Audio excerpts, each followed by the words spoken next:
Buenas tardes a todos, gracias por estar aquí. En base a lo que conversé con Walter y con Cecilia también, creo que el formato que podemos dar es yo contarles lo más dinámicamente posible la historia que tengo para contarles y luego dejar espacio para preguntas que puedan haber del lado de ustedes en caso que quieran ahondar sobre alguna temática en particular. El inicio del relato comienza mientras yo era estudiante de Administración de Empresas en la Universidad de San Andrés. Allí conocí a quien luego fuera mi socio, Wenceslao Casares, con quien iniciamos una plataforma online que brindaba servicios para permitir la compra y venta de acciones en la Bolsa de Buenos Aires. Nosotros veíamos que en los Estados Unidos este tipo de servicios como E-Trade o Ameritrade, Charles Schwab, eran comunes y desarrollaban un éxito interesante. No veíamos nada parecido aquí en la Argentina.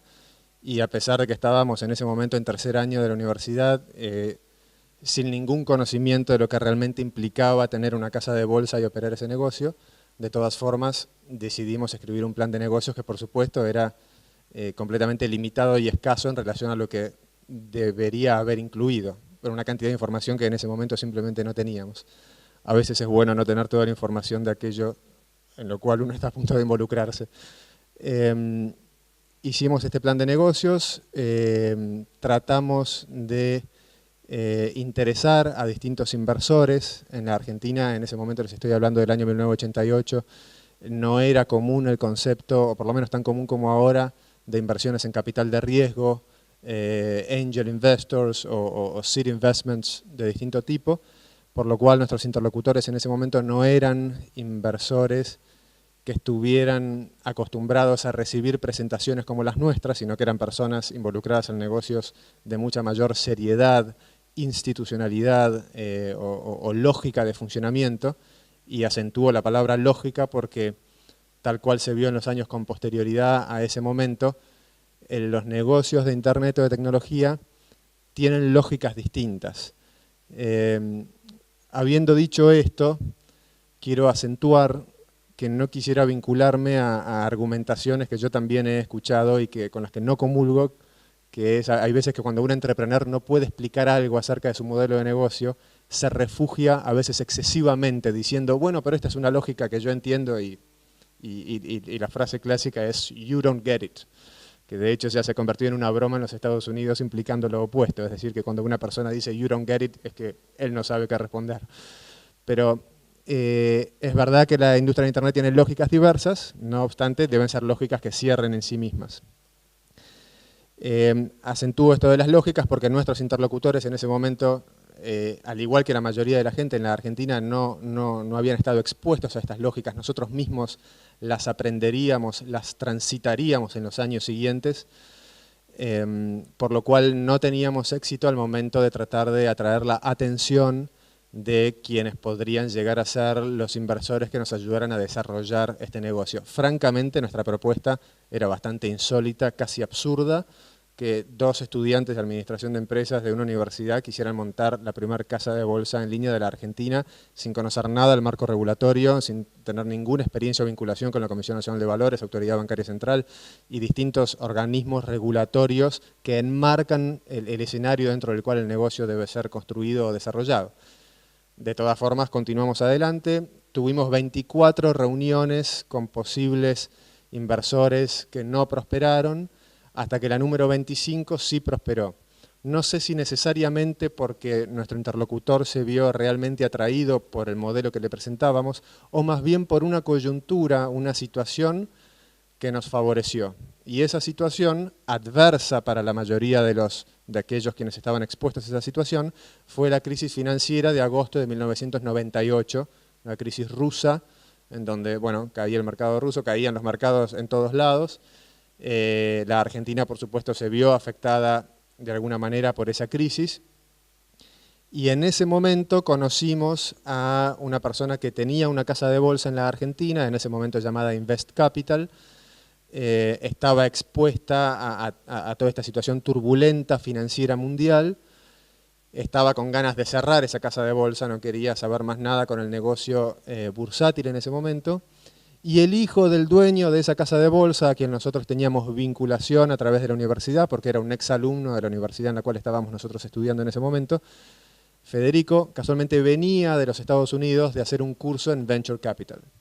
Él sabía lo que era Venture Capital, había estado expuesto a eso en los Estados Unidos, quería hacer algo similar en la Argentina, pero en la Argentina quienes eran entrepreneurs ni siquiera sabían que lo eran, o sea, no estaba institucionalizado en los términos de la industria del Venture Capital actual, lo que implica ser un entrepreneur, qué implica y qué no implica, ni tampoco, por supuesto, había en ese momento abogados preparados para enmarcar acuerdos de inversión del tipo de los de Venture Capital, no había angel investors, que generalmente es el eslabón previo al Venture Capital, había muy poca participación de los agentes que eran necesarios para que esa industria realmente existiera.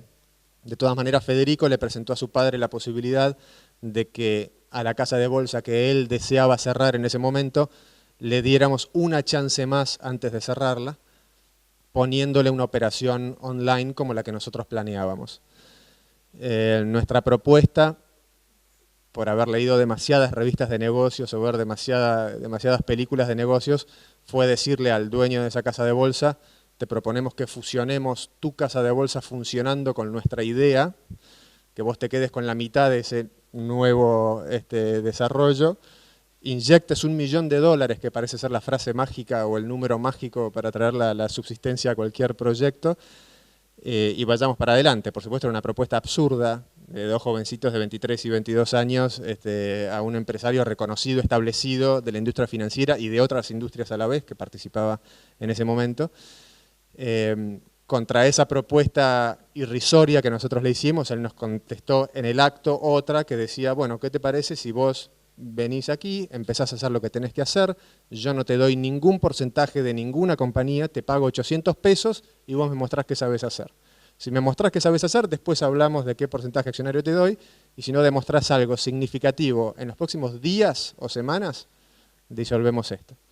La verdad que frustrados por las 24 reuniones que antes no habían tenido ninguna resolución y ni siquiera una oferta como esta, si bien era una oferta bastante dura, era por lo menos una oferta, la aceptamos en el acto. Así que lo que hicimos fue, aunque todavía éramos estudiantes, entrar en la casa de bolsa que funcionaba en ese momento en el microcentro y tratar de armar una plataforma online que empezara a vincularse de a poco con la operatoria que la mesa de dinero tenía funcionando como cualquier casa de bolsa en ese momento. Teníamos el gran desafío de demostrar algo, que era el requerimiento de nuestra contraparte para sentarse a hablar de qué parte de la compañía nos iba a dar. Pero ese requerimiento de demostrar algo no era suficientemente específico, no sabíamos qué era lo que se esperaba que demostráramos. En ese momento la verdad que tuvimos una visión de una posibilidad para generar algo que fue tratar de generar más clientes a la casa de bolsa. Así que en el medio de esa crisis bursátil que tomaba lugar a nivel mundial, los diarios, por supuesto, en ese mes de agosto y septiembre del 98, cubriendo esa tremenda crisis, no solo en forma internacional, sino en forma local también, compré el diario Clarín, revisé la sección de Economía y Finanzas, vi qué periodistas escribían acerca de la situación bursátil, para tratar de ver qué periodista tomaba un ángulo que pudiera tener empatía con la noticia que nosotros queríamos generarle acerca nuestro.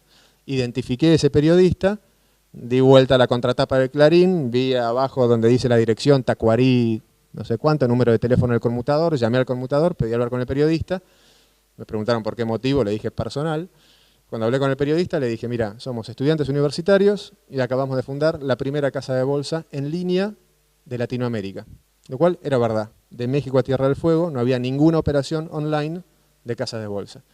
Y lo invité a almorzar para cuando él quisiera. La persona vino al otro día, hicimos un almuerzo ahí de 2 pesos, que es lo que podíamos pagar, le mostramos el funcionamiento de lo que queríamos hacer, sacó un par de fotos y en la edición de ese domingo, doble página central, con foto inmensa, salió la noticia: en el medio de la crisis surge la primera casa de bolsa online de Latinoamérica, fundada por 2 estudiantes universitarios. Esa noticia en Clarín del domingo, por supuesto, generó un revuelo importante aquí en Buenos Aires.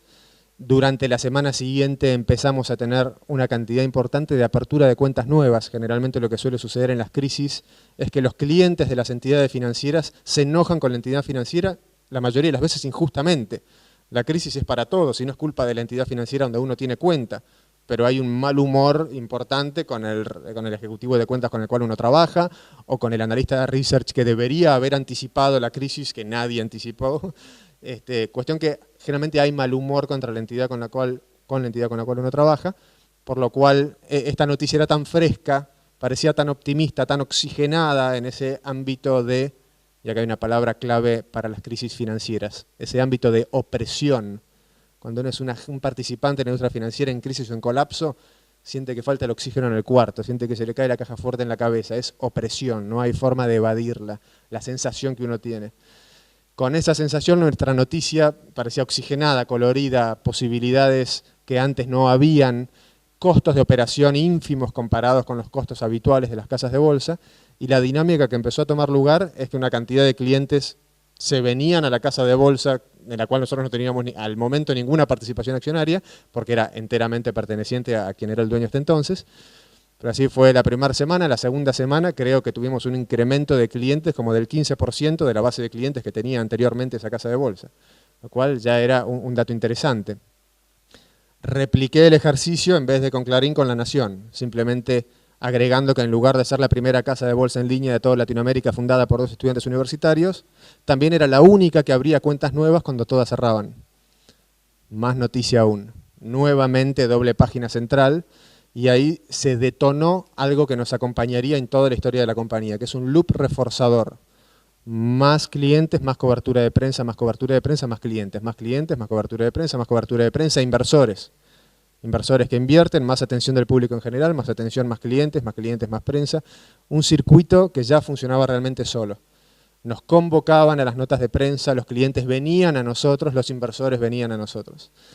En ese momento uno piensa que es totalmente natural y lógico, luego lo ve 10 años después y se da cuenta que estas cosas suceden por una ventana de oportunidad que se abre, por los motivos que sea, por el cóctel perfecto de situaciones exógenas que de ninguna manera uno indujo, puede haber participado de una manera ínfima, pero uno es, como una metáfora que varios años después yo desarrollé, como una persona que va remando arriba de una cáscara de nuez y que de pronto por detrás viene un tsunami y uno dice, ah, mirá qué bien que estoy remando, qué velocidad que estoy tomando, y ahora no remo y avanzo igual. Esa es la sensación, cuando uno analiza para atrás se da cuenta que eso es lo que pasaba. Y luego viene un pensamiento, por lo menos de lo que yo pienso ahora, que cuánto importa en las cosas que uno emprende saber leer la coyuntura, tratar de anticipar qué es lo que puede llegar a pasar. Porque el éxito en cualquier cosa que uno emprenda, a mi entender, depende de saber leer esos elementos y anticipar lo que puede llegar a venir y simplemente ponerse en el lugar adecuado. Trabajar y remar, pero la velocidad que uno agarre no depende de lo que uno remó enteramente. En parte uno remó, pero venía la ola en la dirección adecuada. Por supuesto lo mismo es válido cuando la ola viene en la dirección inversa, ¿no? Simplemente hay que dejar de remar, correrse, no malgastar energía, quiere decir no invertir en el momento en que no hay que invertir. La verdad que el desarrollo del negocio argentino fue importante en esos primeros meses, tan importante que decidimos mover nuestra oficina desde la torre que teníamos en San Martín 323, la oficina que teníamos en esa torre, hacia una oficina en San Telmo, mucho más barata y amplia para contratar los programadores que teníamos que contratar para continuar con el desarrollo del negocio. Sin esperarlo y sin buscarlo, tuvimos la primera manifestación de inversión en nuestra compañía. En ese momento, ustedes recordarán, había una compañía llamada Star Media, que era uno de los primeros portales de internet, fundada por el uruguayo Fernando Espuelas, y de todas maneras ya radicado en los Estados Unidos desde su juventud. Como recordarán ustedes, los portales eran algo de naturaleza horizontal. Era algo donde estaban noticias del día, horóscopo, clima, sugerencias para qué vas a cocinar hoy a la noche y críticas de cine, de lo que dan en el cine del Patio Bullrich. Era una cosa que no se sabía muy bien a qué audiencia estaba dirigida, por eso luego los categorizaron como de destinos horizontales, que ya se daban cuenta en ese momento para generar ingresos por alguna actividad transaccional, necesariamente debían tener contextos verticales, es decir, tenían que tener una sección de viajes, es decir, un despegar.com, o una sección de búsquedas de empleo, o un Zona Jobs o un Boomerang, una sección financiera, como aparentaba ser Patagón en ese momento, o de estar dirigido a dominar ese nicho. ¿Por qué? Porque en la verticalidad está el contexto suficiente, necesario, para que haya empatía entre quienes eligen participar de ese contexto vertical y puedan operar entre sí. Cuando uno tiene una gran bolsa de perfiles diversos en estos portales horizontales, si los visita mi mamá, mi prima de 12 años, mi amigo que juega al fútbol de 36 y un proveedor, el modelo de negocio podrá ser proyectarles publicidad en base al perfil que cada uno de ellos tiene, pero entre ellos no van a transar nada, no van a operar nada, no van a transaccionar nada, porque es demasiado amplio el espectro de intereses. Ahora, cuando uno tiene un lugar vertical de viajes y tiene una persona que dice que quiere viajar, enseguida va a haber una aerolínea que le quiera vender un pasaje y va a haber un hotel que le quiere ofrecer la reserva. Si uno quiere buscar un trabajo, enseguida van a venir las empresas a decir yo quiero contratar gente. Los contextos verticales son los que permiten modelos de negocios de transacción a través del cual quien facilita ese contexto, la empresa de Internet, cobra por la transacción generada. Es como si uno tuviera un predio en donde se organiza una feria. El que tiene el stand y vende sus productos, lo que vende es para beneficio de él. Pero como el terreno de 2 hectáreas es mío, yo alquilo el espacio de ese stand. Sería la analogía más simple. Pero tiene que haber un contexto vertical para la transaccionabilidad. Esto, y hago un paréntesis, me parece especialmente interesante ahora, en donde vemos el desarrollo de redes sociales, que las vemos también horizontales. Parecería una emulación Facebook ahora del sitio Star Media hace 12 años. Va también mi madre, mi sobrina, mi proveedor y voy yo. Y el único modelo de negocio posible parece ser la publicidad targeteada. Todavía, a pesar de que todo el mundo lo está esperando, no hay una sola transacción que tenga sentido entre partícipes, de la cual Facebook pueda cobrar por facilitar ese entorno. Yo creo también que al igual que hace una década sobre ese contexto horizontal, ese contexto horizontal tuvo que evolucionar a tener canales verticales para permitir transaccionabilidad, anticipo que las redes sociales evolucionarán hacia verticalidades. Participación social entre agentes o partícipes que coinciden en un mismo interés. Uno del lado vendedor, otro del lado comprador, pero que entre ellos se encuentren socialmente para hacer una transacción. Y por supuesto quien facilite ese entorno de red social, que es lo que yo trato de hacer con mi compañía actual, cobrará una comisión por facilitar ese comercio que toma lugar. Que si no estuviera ese contexto, las partes no se encontrarían. Continúo al desarrollo del relato. Star Media nos contactó. Tuvimos la reunión con Fernando Espuelas en la oficina de Chase acá en Buenos Aires, porque Chase Capital Partners, la rama de Venture Capital del Banco Chase en los Estados Unidos, tenía su oficina aquí frente a la Plaza San Martín. Hablamos con Fernando Espuelas para ver si él tomaba una posición accionaria en nuestra compañía. Star Media, su compañía, acababa de ir pública al Nasdaq con un éxito alimentado por lo que fue la burbuja.com luego, ¿no? Pero un éxito tremendo. Cuando una compañía saca sus acciones a la bolsa y sus acciones se evalúan tanto, esas acciones deben ser consideradas casi como dinero circulante, son currency. Si mi papel vale 18 y el tuyo vale 3, quiere decir que yo puedo, con uno mío me compro 6 de los tuyos. Así se dan las adquisiciones de compañías a través de lo que se llama equity swaps, intercambio de acciones, ¿no? Entonces hablamos con Fernando Espuelas y fracasamos. No le gustó, no sintió que podíamos ser un jugador relevante o que valiera la pena tomar una posición accionaria en nuestra compañía. Nos veía obviamente como que después de esa reunión que estábamos teniendo con él, nos íbamos a Retiro a tomar el tren hasta Estación Victoria para caminar 12 cuadras y bajar hasta la Universidad de San Andrés para la clase de contabilidad a la que ya estábamos llegando tarde. Y no parecía que estuvieran disponibles los elementos necesarios para que ese proyecto pudiera significar algo interesante para Star Media. Así que salimos de la reunión en la oficina de Chase, eso quedó en la nada, hasta que 20 días después me llama por teléfono una persona que había sido estudiante también en la Universidad de San Andrés, solo que 2 o 3 años arriba mío, que trabajaba en Chase Capital Partners en Nueva York, y me dice, estamos interesados en estudiar el caso de ustedes para hacer una eventual inversión. Y yo le digo, pero mirá que ya nos reunimos con Fernando Espuelas, que consideraría una inversión quizás a través de Star Media o quizás a través de Chase, que es a su vez el inversor en Star Media. Me dice, ay, no te puedo creer que se me adelantó, me ganó de mano. Y sí, la tuvimos recién.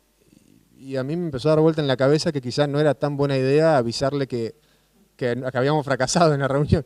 Entonces me dice, bueno, Constancio, pero mirá, yo acabo de empezar acá, para mí es muy importante sumarme un poroto, poder mostrar que traigo algo para el fondo en el cual trabajo. Vos apoyarías el hecho de que yo te contacté y yo, sí, ya, Carlos, con la relación que tenemos nosotros, ¿cómo esperarías algo distinto, ¿no? Así que iniciamos de vuelta un diálogo, esta vez directamente con Chase, que prosperó enseguida. Vinieron a Buenos Aires, hicieron un due diligence que consistía en vernos la cara y ver si sabíamos el abecedario completo. Y dijeron, sí, vamos a invertir $4 millones a evaluación de $12 millones. Es decir, se quedaban con el 30% de la compañía. Esto salió volando, creo que todo duró 42 días, una cosa por el estilo, cosa que después aprendería que no es para nada común. Uno se malacostumbra cuando pasan esas cosas insólitas en momentos específicos del mercado.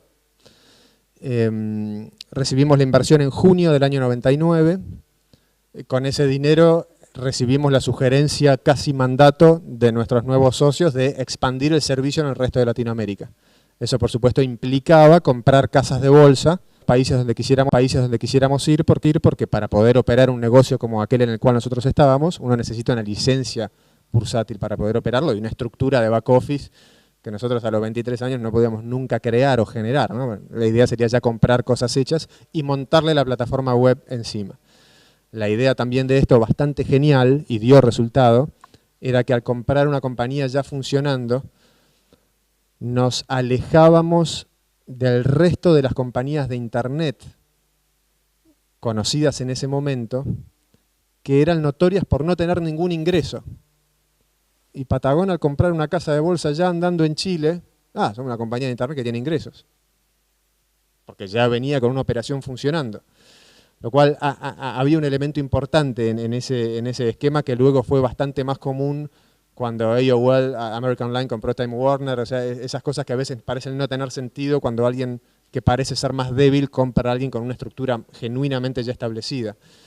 Si bien en general no suele suceder esto maquiavélicamente, luego uno también aprende que si piensa que próximamente puede haber un movimiento disruptivo en la industria y coyunturalmente las acciones de uno son un currency, una moneda muy valiosa, tiene que seguir enseguida a tradearlas por las acciones de otro que coyunturalmente valgan menos, pero que estructuralmente la compañía sea mejor. Por supuesto, para esto hay que ser sumamente lúcido. No digo que me pase a mí, pero sí veo que bueno, cuando sucedió lo de American Online y Time Warner, uno se da cuenta de ese tipo de dinámicas, ¿no? El mandato era salir a Latinoamérica a comprar otras casas de bolsa. Lo interesante del asunto es que como Chase había invertido $4 millones por el 30%, eso implicaba que el 100% de la compañía valía $12 millones. Entonces cuando llegábamos a Venezuela a entrevistar casas de bolsa que venían totalmente castigadas por la crisis que les mencioné del año anterior, y le decíamos, ¿cuánto vale tu casa de bolsa? El venezolano nos decía, aumentando el precio, no, una huevonada, esto vale $800 millones, $800.000. 800.000 dólares, interesante, te la compro sin discutir el precio. Y el venezolano no podía creer, lo que sí, te la compro con un intercambio de acciones, equity swap. Yo te doy acciones de las mías y vos me das acciones, el 100% de las tuyas. Digo, bueno, ¿cuánto vale la tuya? Bueno, la compañía vale $12 millones, por lo cual te tengo que dar una 14ª parte de mi compañía para tener la totalidad de la tuya. Que no, que dónde sacas. Bueno, Chase dice que vale eso. ¿Querés venir? Vení. ¿No querés venir? No vengas. Hasta que decían que sí, en Venezuela, en Chile, en México y en Brasil. De esa manera, prácticamente en 120 días, una cosa frenética y por supuesto con un respaldo fuertísimo de Chase mismo. La mayoría de las compras o las gestiones de compras las hacía la gente de Chase, no nosotros. Ellos sabían qué casa de bolsa podía llegar a estar en venta, tenían por supuesto un respaldo importante para sentarse al momento de negociar y el mejor interés que la compañía en la cual ellos acababan de invertir pudiera expandirse rápidamente en este sentido. Se decidió en ese momento también que yo me mudara a vivir a los Estados Unidos, específicamente a Miami, en donde haríamos la casa central de la compañía, desde donde se atendía el negocio latinoamericano y desde donde eventualmente se expandería al negocio doméstico norteamericano. Así lo hice durante todo ese año 99, que fue tremendamente bullish, tremendamente expansivo en todo sentido. Seguía tomando lugar esta dinámica autorreforzada de más cobertura de prensa, más clientes, más ruido, más intención de los inversores, donde nosotros realmente reaccionábamos a esa succión que sentíamos. Por supuesto teníamos una persona que nos ayudaba en comunicación, pero era mucho más lo que nos veíamos llevados a eso por la situación, por la coyuntura. A fin de ese año 99, y tan solo 7 meses después de haber recibido la inversión de Chase por $4 millones, a evaluación de 12, 7 meses después, y después de haber abierto la operación online, o empezar a abrir la operación online sobre las casas de bolsa que habíamos adquirido en los otros países latinoamericanos, salimos a buscar otra ronda de capitalización en los Estados Unidos, en donde conseguimos $53 millones, a evaluación de 150. 53 a evaluación de 150. En esa ronda de capitalización volvió a participar Chase, participó JP Morgan, Goldman Sachs, Intel, la compañía de microchips, General Electric, la parte de Private Equity, Telmex de México, Reuters y 2 fondos neoyorquinos. Con ese dinero la idea era darle un shift al negocio, no solamente viviendo de la comisión de la compra y venta de acciones que los clientes podrían hacer a través de nuestra plataforma, sino pensando, nosotros tenemos en nuestra cuenta dinero de nuestros clientes, que está allí con el objeto de comprar y vender acciones. ¿Por qué no estudiamos a ver cómo es el marco regulatorio para ver si acaso necesitamos alguna licencia que nos permita, por mandato de nuestros clientes, disponer de ese dinero para ejecutar pagos o consumos que ellos deseen hacer, más allá de comprar y vender acciones? Hoy puede sonar medio naif mezclar una operación bursátil con lo serio y lo detallista que debe ser por temas regulatorios con compra de un libro en una página web que venda libros. Pero en ese momento estábamos en el inicio mismo de Internet y uno se animaba a pensar en estas cosas tan expansivas. De golpe íbamos a seguir con el negocio de compra y venta de acciones, por mandato de nuestros clientes, pero íbamos a hacer un tremendo medio de pago, de esos que ahora están de moda y que se inició con PayPal en su momento. Decir, mirá, tenemos la confianza de una masa de clientes, tenemos las cuentas donde están en custodia ese dinero. Por supuesto que hoy ese dinero está pensado para hacer cierto tipo de operaciones, pero en tanto y en cuanto un marco regulatorio lo permita y si hay que comprar licencias las compramos, seamos el canal a través del cual se conduce el comercio. Nosotros sabemos acerca de hacer transferencias, tenemos una presencia entre los organismos de contralor. Animémonos a pensar en esto.